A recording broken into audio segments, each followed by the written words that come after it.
കവിഞ്ഞൊഴുകുന്ന അനുഗ്രഹത്തിലേക്ക് ഒരിക്കൽ കൂടെ സ്വാഗതം. നമ്മൾ ഓരോരുത്തരും കർത്താവിനെ നമ്മുടെ ഹൃദയത്തിലേക്ക് സ്വീകരിക്കുമ്പോൾ ദൈവം ആദ്യം ഉപയോഗിച്ചത് നമ്മുടെ നാവിനെയാണ്. റോമാലേഖനം 10:9-10 വായിക്കുമ്പോൾ നമ്മളിങ്ങനെ വായിക്കുന്നു: യേശുവിനെ കർത്താവെന്ന് വായ് കൊണ്ട് ഏറ്റു പറയും, ദൈവം അവനെ മരിച്ചവരെന്ന് ഉയർപ്പിച്ചു എന്ന് ഹൃദയം കൊണ്ട് വിശ്വസിക്കുകയും ചെയ്താൽ നാം രക്ഷിക്കപ്പെടും. നമ്മുടെ നാവ് കർത്താവിനെ ഏറ്റു പറഞ്ഞാണ് നമ്മൾ ദൈവരാജ്യത്തിലേക്ക്, ആത്മമണ്ഡലത്തിലേക്ക് നമ്മുടെ ചുവട് വെച്ചത്.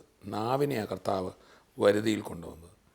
ഈ കർത്താവ് ഉയർത്തെഴുന്നേറ്റ് സ്വർഗത്തിൽ പോയി പരിശുദ്ധാത്മാവിനെ ദാനമായി നൽകിയപ്പോൾ പരിശുദ്ധാത്മാവ് വന്നപ്പോഴും ആദ്യം സ്പർശിച്ചത് നാവിനെയാണ്. നമ്മളിങ്ങനെ വായിക്കുന്നു, പെന്തക്കോസ്ത് നാൾ വന്നപ്പോൾ എല്ലാവരും ഒരു സ്ഥലത്ത് ഒരുമിച്ച് കൂടിയിരുന്നു. പെട്ടെന്ന് കൊടിയ കാറ്റടിക്കുന്ന പോലെ ഒരു മുഴക്കമുണ്ടായി. എല്ലാവരും ആത്മാവ് നിറഞ്ഞവരായി. ആത്മാവ് അവർക്ക് ഉച്ചരിപ്പാൻ കൊടുത്തതുപോലെ അവർ അന്യഭാഷകളിൽ സംസാരിച്ചു തുടങ്ങി. അതിനു മുമ്പ് വരെ അവരുടെ സ്വന്തം ആശയങ്ങളൊക്കെ പറഞ്ഞുകൊണ്ടിരുന്നു, അവരുടെ പ്ലാൻ അനുസരിച്ച് ഓരോ കാര്യങ്ങൾ ചെയ്തെങ്കിൽ ഇതാ പരിശുദ്ധാത്മാവ് വന്നപ്പോൾ നാവിനെ തൊടുകയാണ്. ആത്മീയമായി സംസാരിക്കാൻ, ഉന്നത കാര്യങ്ങൾ സംസാരിക്കാൻ, ദൈവത്തിൻ്റെ വൻ കാര്യങ്ങൾ സംസാരിക്കാൻ നമ്മുടെ നാവിനെ കർത്താവ് സ്പർശിക്കുകയാണ്. മനുഷ്യനെ ദൈവം സൃഷ്ടിച്ചത് അധികാരിയായിട്ടാണ്, വാഴുന്നവനായിട്ടാണ്, സകലത്തിന്മേലും വാഴുക എന്നാണ് കൽപ്പിച്ചത്. എന്നാൽ നമ്മൾ ഈ ലോകത്തിലേക്ക് നോക്കിയാൽ ഭാരവും പ്രയാസവും സാഹചര്യങ്ങളും നമ്മളെ വാഴുക, അത് നമ്മളെ വാഴുമ്പോൾ അതിനനുസരിച്ച് നമ്മുടെ നാവ് കൊണ്ട് നിരാശയുടെയും ഭാരത്തിൻ്റെയും വാക്കവൻ്റെ നാവിൽ നിന്ന് വരുന്നത്. എന്നാൽ തിരിച്ച് സാഹചര്യങ്ങൾ വരുമ്പോൾ കാറ്റിനെ കാണുമ്പോൾ കാറ്റാണെന്നല്ല, കാറ്റെ അടങ്ങുക എന്ന് പറയുവാൻ നാവ് കൊണ്ട് പറയുമ്പോൾ സാഹചര്യം നമുക്ക് കീഴ്പ്പെടും. സോ നമ്മുടെ നാവ് തന്നിരിക്കുന്ന എന്തിനൊക്കെയാണോ നമ്മൾ കേൾക്കാൻ പോകുന്നത്, കേട്ടുകൊണ്ടിരിക്കുന്നത്? എൻ്റെ നാവ് ദൈവത്തെ പ്രകീർത്തിക്കുവാൻ, കർത്താവിൻ്റെ നന്മകൾ പ്രസ്താവിക്കുവാൻ, കർത്താവിൻ്റെ സുവിശേഷം പ്രഘോഷിക്കുവാൻ, എൻ്റെ വിശ്വാസം പ്രസ്താവിക്കുവാൻ. അങ്ങനെ എൻ്റെ നാവ് ഞാൻ എന്തിനുപയോഗിക്കണം, എന്തിനുപയോഗിക്കരുത്, അതാണ് നമ്മൾ ഈ വചനത്തിലൂടെ കേൾക്കാൻ പോകുന്നത്. ഈ ദിവസങ്ങളിൽ നമ്മൾ കേട്ടുകൊണ്ടിരിക്കുന്ന സന്ദേശം ഇതാണ്: യേശു ഉള്ളിൽ വസിക്കുന്ന, പരിശുദ്ധാത്മാവ് ഉള്ളിൽ വസിക്കുന്ന ഒരു ദൈവത്തിൻ്റെ പൈതൽ അവൻ്റെ നാവിനെ ആത്മനിയന്ത്രണത്തിൽ പരിശുദ്ധാത്മ സഹായത്താൽ മാത്രം ഉപയോഗിക്കണം. നമ്മുടെ നാവ് നമ്മുടെ ജീവിതത്തെ മുഴുവൻ നിയന്ത്രിക്കാൻ കഴിവുള്ളതാണ് എന്ന് യാക്കോബിൻ്റെ ലേഖനം വ്യക്തമാക്കി പറയുന്നു. യേശു ക്രിസ്തു ഭൂമിയിൽ വന്ന് മരിച്ചടക്കപ്പെട്ട് ഉയർത്ത് പോകുന്നതിന് മുമ്പ് ഇങ്ങനെയാണ് പറഞ്ഞത്: ഞാൻ പോകുന്നത് നിങ്ങൾക്ക് പ്രയോജനം, ഞാൻ പോകാഞ്ഞാൽ കാര്യസ്ഥനായ പരിശുദ്ധാത്മാവ് വരികയില്ല. ഞാൻ പോയാൽ പിതാവിനോട് ചോദിക്കും, പരിശുദ്ധാത്മാവിനെ നിങ്ങളുടെ മേൽ അയക്കും. അങ്ങനെ യേശു പോയി. ശിഷ്യന്മാർ കർത്താവിൻ്റെ കൽപ്പന പ്രകാരം മാളിക മുറിയിൽ ഒന്നിച്ചു കൂടിയിരുന്നു. അവർ പ്രാർത്ഥിച്ചു കൊണ്ടിരിക്കുമ്പോൾ പെട്ടെന്ന് കൊടിയ കാറ്റടിക്കുന്ന പോലെ ഒരു മുഴക്കമുണ്ടായി. യേശു തൻ്റെ കാൽവറി മരണം കൊണ്ട് തൻ്റെ രക്തം കൊടുത്ത് എന്താണോ നേടിയത് അത് അവരുടെ മേൽ ഇറങ്ങി വന്നു. അത് മറ്റൊന്നുമല്ല, പരിശുദ്ധാത്മാവാണ്. പരിശുദ്ധാത്മാവ് നമ്മളിങ്ങനെ വായിക്കുന്നു: അഗ്നിജ്വാല പോലെ പിളർന്ന നാവുകൾ അവർക്ക് പ്രത്യക്ഷമായി. അവരിൽ ഓരോരുത്തരുടെ മേൽ പതിഞ്ഞു. സഭയുടെ മേൽ മൊത്തത്തോടെ അല്ല, പിന്നെ ഓരോ വ്യക്തികൾക്കും കൊടുക്കാൻ എന്തോ നേടാനാണ് കർത്താവ് ക്രൂശിൽ മരിച്ചത്. കർത്താവ് ഒരു സമൂഹത്തിന് മുഴുവൻ, ഒരു രാജ്യത്തിന് മുഴുവൻ സമ്മാനങ്ങളും നന്മകളും നൽകുന്നവൻ മാത്രമല്ല, അവൻ ഓരോ വ്യക്തിക്കും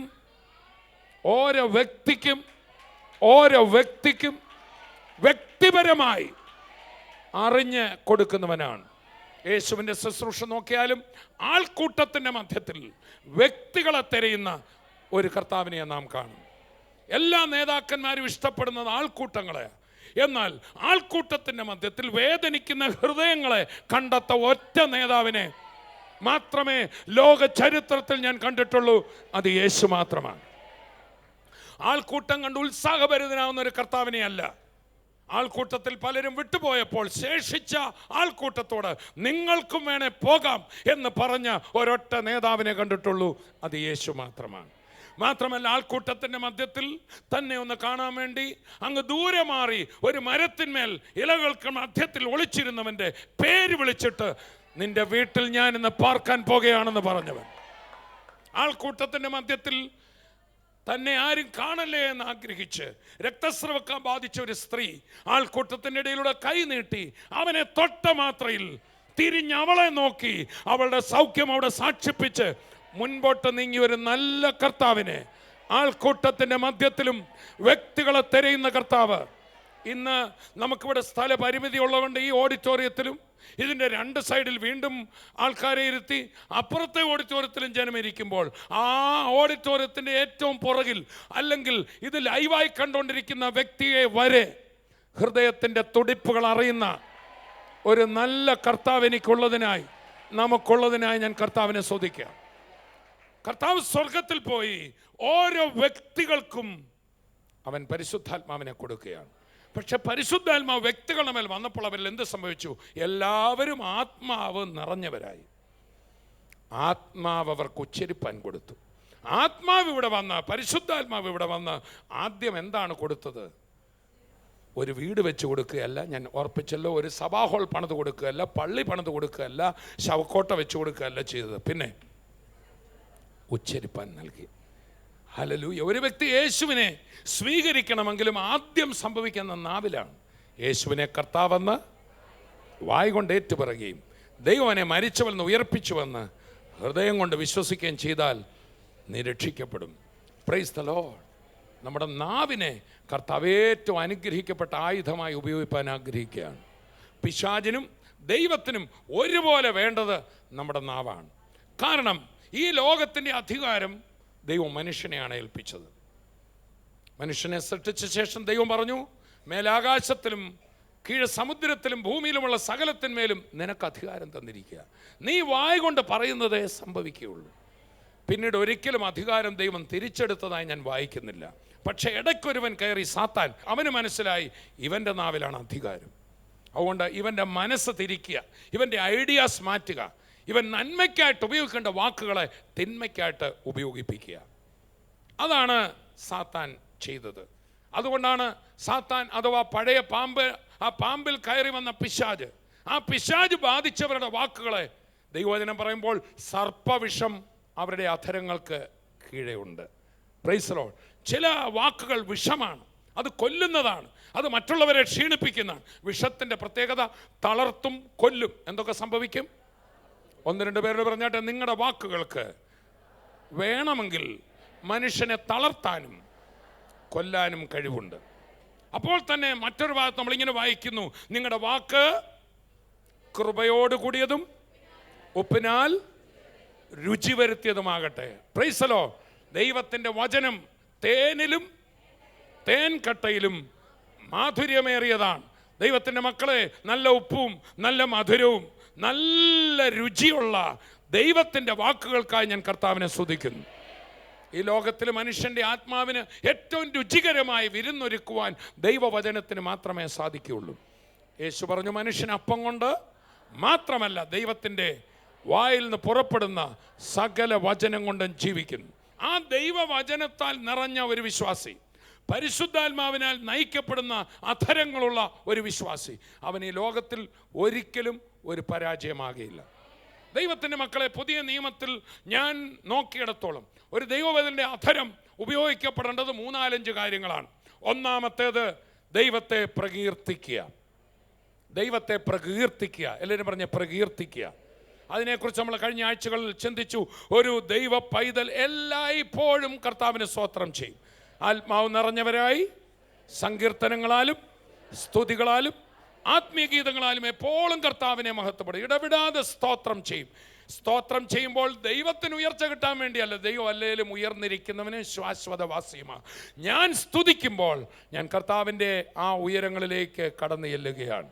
രണ്ടാമത്തേത് കർത്താവിനെ പ്രഘോഷിക്കുകയാണ്. അന്ധകാരത്തിൽ നിന്ന് അത്ഭുത പ്രകാശത്തിലേക്ക് വിളിച്ചവൻ്റെ സൽഗുണങ്ങളെ പ്രഘോഷിക്കുവാൻ നിങ്ങളെ വിളിച്ചിരിക്കുന്നു. കൈകൊടുത്ത് പറഞ്ഞേ, നിങ്ങളൊരു പ്രകീർത്തിക്കുന്ന വ്യക്തി മാത്രമല്ല, പിന്നെ യു ഹാവ് എ ന്യൂസ്. നിനക്ക് ഒരു ദൗത്യമുണ്ട്. സ്തോത്രം. കുഞ്ഞുങ്ങളെ വളർത്തണം, അത് ദൗത്യമാണ്. മക്കൾക്ക് വേണ്ടി കരുതണം, അത് നിന്റെയും എൻ്റെയും ദൗത്യമാണ്. പക്ഷേ ആ ദൗത്യം പോലും സുവിശേഷത്തിന് വേണ്ടി ചെയ്യാൻ പറ്റും. Price the Lord, hallelujah. നമ്മുടെ എൻ്റെയും നിങ്ങളുടെയും ഇവിടെ കർത്താവിനെ അറിഞ്ഞ എല്ലാവരുടെയും, ഏതോ പാസ്റ്റർമാരുടെയോ സുവിശേഷകരുടെയോ അല്ല, മുഴുവൻ സഭയുടെയും ഉത്തരവാദിത്വമാണ് കർത്താവിൻ്റെ സുവിശേഷം അറിയിക്കുക എന്നുള്ളത്. അതുകൊണ്ടാണ് പൗലോസ് ഫിലിപ്പിയരോട് പറയുമ്പോൾ, സുവിശേഷ ഘോഷണത്തിൽ നിങ്ങൾ മാത്രം, ഫിലിപ്പിയ സഭ മാത്രമേ എന്നോട് കൂട്ടായ്മ കാണിച്ചുള്ളൂ. ഹല്ലേലൂയ. ഫിലിപ്പിയ സഭ പ്രസംഗിക്കാൻ പോയില്ലെങ്കിലും പ്രസംഗിക്കാൻ പോകുന്ന പൗലോസിന് വേണ്ടി പ്രാർത്ഥിച്ചു. പൗലോസിനെ സാമ്പത്തികമായി തൻ്റെ യാത്രയെ സഹായിച്ചു. ഒന്നുകിൽ പോകുക അല്ലെങ്കിൽ അയക്കുക. കൈകൊടുത്ത് പറഞ്ഞേ, ആരും അയക്കാതെ എങ്ങനെ പ്രസംഗിക്കും? പ്രസംഗിക്കുന്നവനില്ലാതെ എങ്ങനെ? ഒന്നുകിൽ പോകുക അല്ലെങ്കിൽ അയക്കുക എന്നല്ല ഞാൻ പറയുന്നത്, പോകുകയും അയക്കുകയും ചെയ്യുക. പറഞ്ഞാട്ടെ. പക്ഷേ നമ്മൾ പോകുന്ന ഓരോരുത്തരുടെ റേഞ്ചിന് വ്യത്യാസമുണ്ട്. ഒന്ന് ഞാൻ പറയാം, നിനക്ക് മീൻ തരുന്ന മീൻകാരനെ കാണാനായി അമേരിക്ക വരെ പോകണ്ട, ആരും അയക്കണ്ട. നിന്റെ വീട്ടിൽ വരുന്നുണ്ട് ഒരു ട്രാക്ട് കൊടുക്കാൻ, യേശുവിനെ കുറിച്ച് പറയാൻ. ആ വ്യക്തിയോട് സുവിശേഷം പറയുവാൻ ഏറ്റവും നല്ല വ്യക്തി നീയാണ്. കൈകൊടുത്ത് പറഞ്ഞു. വീണ്ടും ഞാൻ മറ്റൊരു കാര്യം കണ്ടത്, മൂന്നാമതായി ദൈവമക്കളുടെ അധരം കൊണ്ട് 1-ാം നൂറ്റാണ്ടിൽ അവർ ചെയ്തതും നാം ചെയ്യേണ്ടതും, പ്രൈസ് ദി ലോർഡ്, എൻ്റെ വിശ്വാസം പ്രഖ്യാപിക്കണം. ഉറക്കെ പറഞ്ഞ പ്രഖ്യാപനം. നമുക്ക് വായിക്കാം 2 കൊരിന്ത്യർ 4-ാം അധ്യായം 13-ാമത് വചനം വായിക്കപ്പെടുന്നത് ശ്രദ്ധിക്കുക. 2 കൊരിന്ത്യർ 4-ാം അധ്യായം 13-ാമത് വചനം. ഞാൻ വിശ്വസിച്ചു, അതുകൊണ്ട് ഞാൻ സംസാരിച്ചു എന്നെഴുതിയിരിക്കുന്നത് പോലെ വിശ്വാസത്തിന്റെ അതേ ആത്മാവ് ഞങ്ങൾക്കുള്ളതിനാൽ ഞങ്ങളും വിശ്വസിക്കുന്നു, അതുകൊണ്ട് സംസാരിക്കുന്നു. പ്രിയപ്പെട്ടവരെ, നമ്മളിൽ ഒരു ആത്മാവിടിരിക്കുക. യേശുവിനെ വിശ്വസിച്ച നിമിഷം എന്തുണ്ട്? നമ്മളിൽ ഒരാത്മാവുണ്ട്. അപ്പോൾ തന്നെ ഈ ലോകത്ത് ജീവിച്ചു വന്ന പ്രതിസന്ധികളെ കണ്ട് ഭാരപ്പെട്ടും പരാജയബോധത്തിലും ഒക്കെ ജീവിച്ച ഒരു മനസ്സും നമുക്കുണ്ട്. ശരിയല്ലേ? അടുത്തിരിക്കുന്ന ആൾ പറഞ്ഞ 2 വ്യക്തികൾ വാസ്തവത്തിൽ നിങ്ങളിലുണ്ട്. ഒരനുഭവത്തിൻ്റെ മനുഷ്യൻ, ഒരു പഴയ മനുഷ്യൻ, ഒരു ചതിമോഹങ്ങളുള്ള മനുഷ്യൻ നിൻ്റെയും എൻ്റെയും ഉള്ളിലുണ്ട്. ഉണ്ടോ ഇല്ലയോ?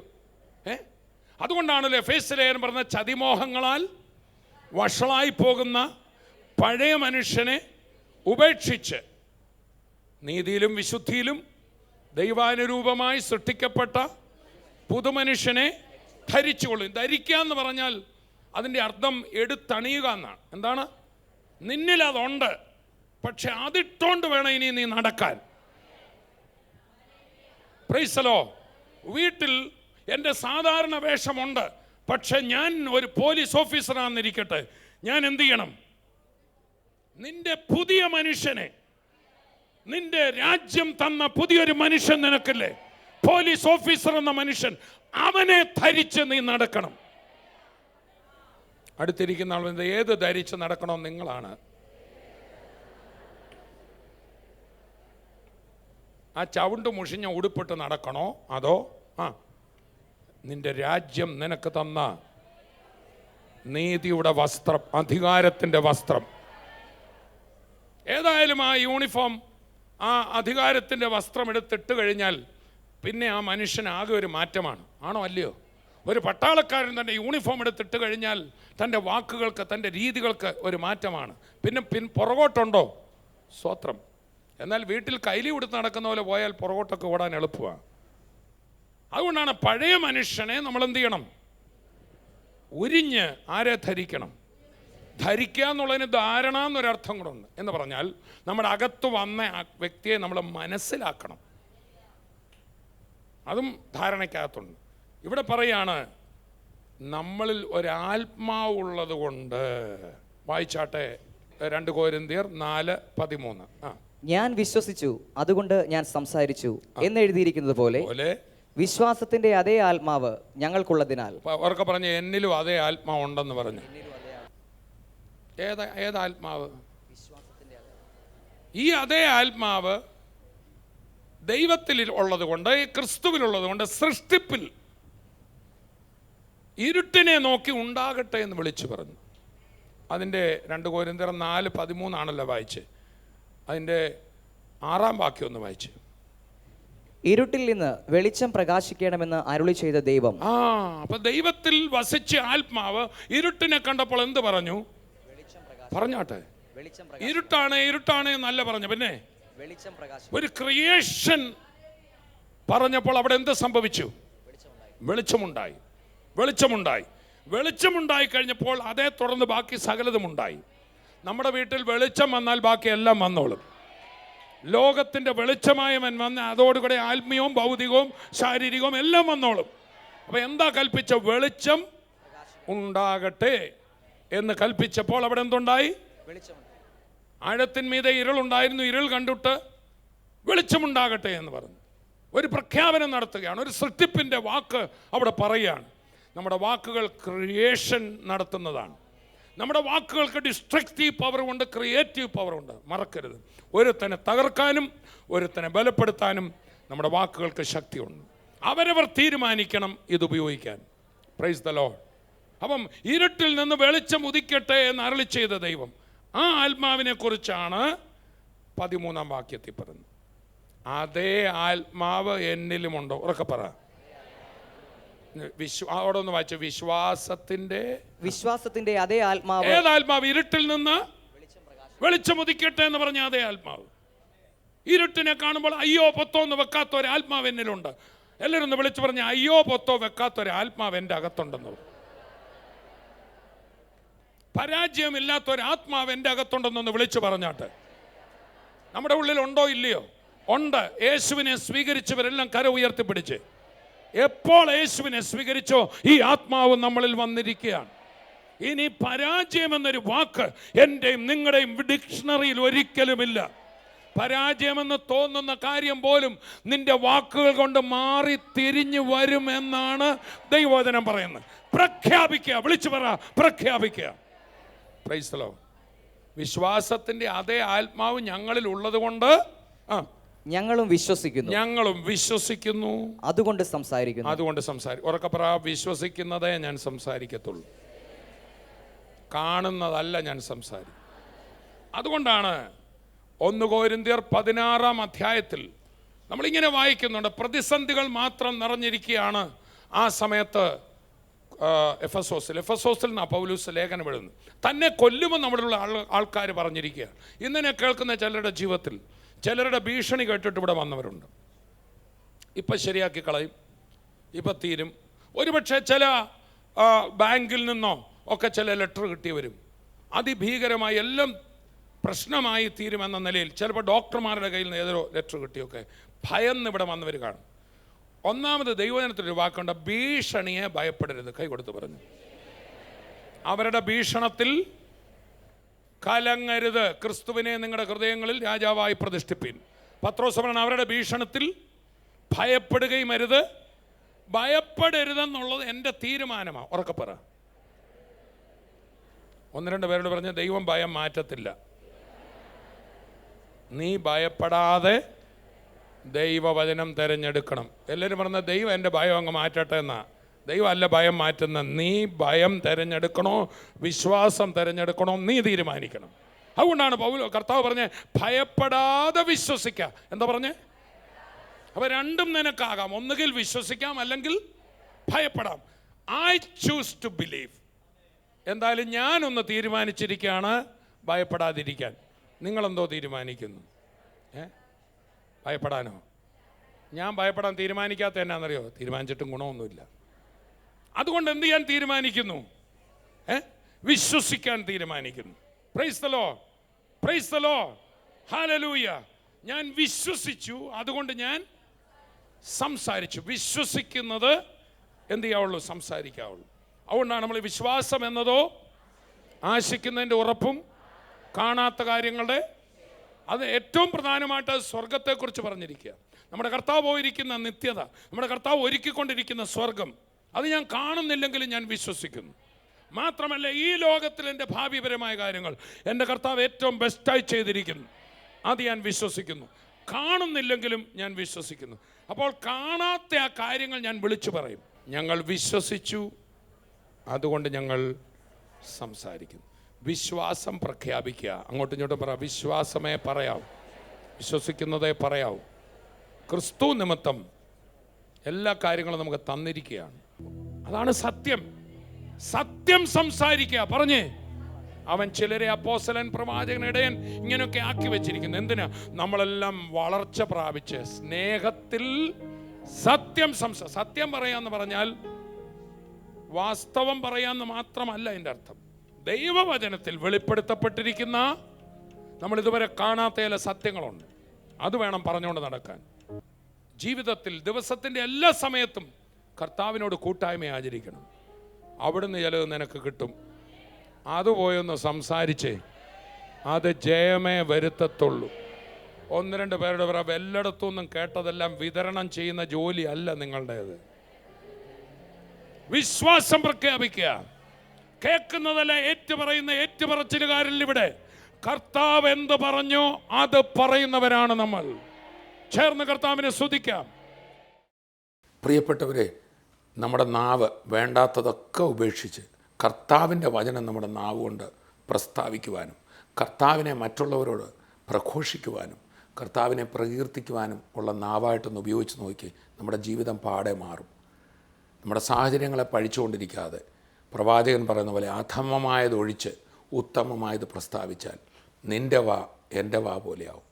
ദൈവത്തിൻ്റെ വാ കൊണ്ട് പറഞ്ഞൊക്കെ നടന്നു, ഇല്ലാത്തതുണ്ടായി വന്നു. അതുകൊണ്ട് സാഹചര്യങ്ങളെ പഴിക്കാതെ, രോഗമാണെന്ന് പറഞ്ഞ് കരഞ്ഞുകൊണ്ടിരിക്കാതെ, യേശുവിൻ്റെ നാമത്തിൽ നിങ്ങൾ കൽപ്പിക്കുമ്പോൾ രോഗം സൗഖ്യമാവും. എൻ്റെ നാമത്തിൽ നിങ്ങൾ കൽപ്പിച്ചാൽ ഈ മല മാറിപ്പോവും. നമുക്ക് ആ നാവിനെ ഒന്ന് ഉപയോഗിക്കാം. നിങ്ങളുടെ ശരീരത്തിൽ രോഗമുള്ള ഭാഗത്ത് ഒന്ന് കൈവച്ച് ആ പ്രതിസന്ധികൾ മുമ്പിൽ നിൽക്കുന്ന കടബാധ്യതയാകാം, മാറിപ്പോകേണ്ട ഒരു വിഷയമാകാം.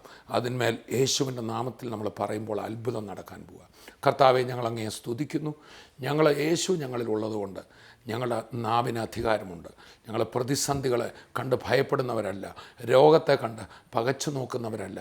യേശു ക്രിസ്തുവിൻ്റെ നാമത്തിൽ ആ രോഗബന്ധനം അഴിയട്ടെ എന്ന് പറയുമ്പോൾ അത് അഴിഞ്ഞു മാറുമെന്ന് കർത്താവ് ഞങ്ങൾക്ക് ഉറപ്പ് തന്നാൽ. ആകയാൽ കർത്താവെ, ഇന്ന് ഈ പ്രാർത്ഥനയിൽ പങ്കുകൊള്ളുന്ന ഒത്തിരി സഹോദരങ്ങൾക്ക് ശാരീരികമായ അസ്വസ്ഥതകളുണ്ട്. ഡോക്ടർമാർ ഇനി രക്ഷയില്ല എന്ന് പറഞ്ഞ വ്യക്തികളുണ്ട്.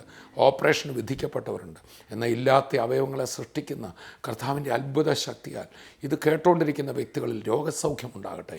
യേശു ക്രിസ്തുവിൻ്റെ നാമത്തിൽ മുഴകൾ അപ്രത്യക്ഷമാകുന്നു. യേശു ക്രിസ്തുവിൻ്റെ നാമത്തിൽ കണ്ണ് സൗഖ്യമാകുന്നു. യേശു ക്രിസ്തുവിൻ്റെ നാമത്തിൽ ബ്രെയിനകത്തെ ട്യൂമർ ഉരുകിയില്ലാതാകുന്നു. അത്ഭുതകരമായി വിടുതൽ. വളഞ്ഞ അസ്ഥികൾ നിവർന്നു വരട്ടെ, അലർജികൾ മാറട്ടെ.